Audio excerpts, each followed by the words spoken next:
Hello my dear friends, പട്ടീസ് എന്നൊരാൾ നിങ്ങളെ വിളിച്ചാൽ ഉടൻ തന്നെ അവനെ തെണ്ടീസ് എന്ന് വിളിക്കരുത്. Wait for 24 minutes. 24 minute wait ചെയ്യൂ. അതിനുശേഷം നിനക്ക് ഇഷ്ടമുള്ളതുപോലെ നീ വിളിച്ചോളൂ, നോ പ്രോബ്ലം. സോഷ്യൽ മീഡിയയിൽ ഒരാൾ നിങ്ങളെ കണ്ടമാനം അധിക്ഷേപിച്ചിരിക്കുന്നു. ഉടൻ തന്നെ മറുപടി എഴുതരുത്. 24 ഒരു മാജിക്കൽ നമ്പറാണ്. 24 മിനിറ്റ് വെയിറ്റ് ചെയ്യൂ. അതിനുശേഷം നിങ്ങളുടെ മറുപടി എഴുതിക്കോളൂ, നോ പ്രോബ്ലം.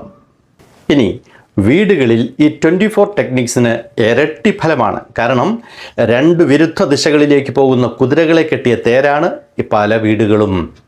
മക്കളെ പ്രതി കണ്ണടച്ചങ്ങ് പോകുക എന്നുള്ള ഡയലോഗൊക്കെ പല സ്ഥലത്തും നമ്മൾ കേട്ടിട്ടില്ലേ? ഭാര്യയുടെ ഭാഗത്തുനിന്ന് വരുന്നത് ഭീകരമായ ഡയലോഗാണെങ്കിൽ ഭർത്താവിൻ്റെ റെസ്പോൺസ് 24 മിനിറ്റിന് ശേഷമേ പുറപ്പെടാവൂ. അപ്പോൾ നോ പ്രോബ്ലം.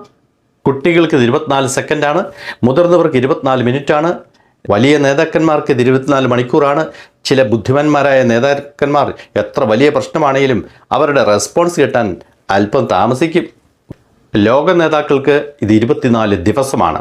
പക്ഷേ 24 ദിവസങ്ങൾക്ക് ശേഷം അവർ നടത്തുന്ന പ്രതികരണം ആ പ്രശ്നത്തെ തന്നെ ഇല്ലാതാക്കുകയും ലോകശ്രദ്ധ നേടുകയും ചെയ്യുന്ന ഒരു പ്രതികരണമായി തീർന്നിട്ടുണ്ടാവും.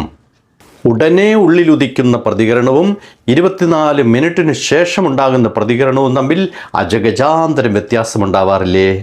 24 മിനിറ്റ്സ് ടെക്നിക് ബുദ്ധിമാന്മാരുടെ ലക്ഷണമാണ്, ശക്തന്മാരുടെ ലക്ഷണമാണ്. നിങ്ങൾക്കും അതിന് കഴിയും. ഒന്ന് ട്രൈ ചെയ്ത് നോക്കിക്കോളൂ. You can. എപ്പോഴെങ്കിലും ഇത്തരം ഒരു അനുഭവത്തിലൂടെ കടന്നു പോയിട്ടുണ്ടെങ്കിൽ ആ വിവരം കമൻറ്റ് ബോക്സിൽ രേഖപ്പെടുത്തിക്കോളൂ. അപ്പോൾ ഉടൻ തന്നെ നമുക്ക് വീണ്ടും കാണാം. Good bye.